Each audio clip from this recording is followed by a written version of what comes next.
much before the damage has been done to a child. So these are the basic principles that you need to understand. Remember, child is developing, and when you say developing, the child is developing only when you have created a healthy environment. Otherwise, that development is not development. That's just the change, physical change, cognitive change. Change.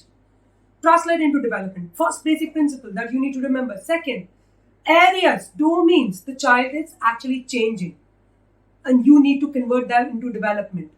Cognitive, physical development, divide them into two. Gross motor skills, fine motor skills. There are separate exercises done for both, right? Then comes social skills development. Give them mannerism. Those are basically act of doing something, like act of kindness is mannerism. Act of being helpful is mannerism. When you build strong sense of mannerism, give them good manners, social manners, it becomes social skills. Think for yourself. Would you not connect with a person with good manners over somebody who shows gap in manners? Somebody who does not have, whose mannerisms are in question, you try to keep them at hand's distance. Who do you connect well with? People who receive you well, people who smile when they look at you, right? People who know how to show the excitement when they see you. Even if you've met that person once, it's the mannerism that help you emotionally connect with that person. So emotional development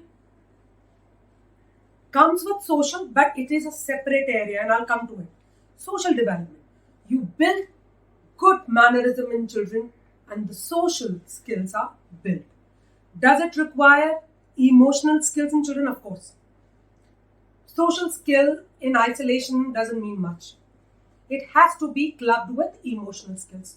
Now, how do we build emotional skills? Get them introduced when the children are very young. Get them introduced to various types of emotions. And some of the exercises that we do not know have been helpful are these classical dance or music, because they have all 9 emotions and variations of these 9 emotions. Anger is one emotion, but the variation of anger.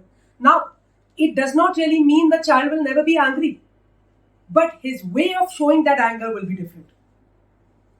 The way of showing that anger will be appropriate. The way of showing love will be appropriate. The way of showing need, excitement will be appropriate.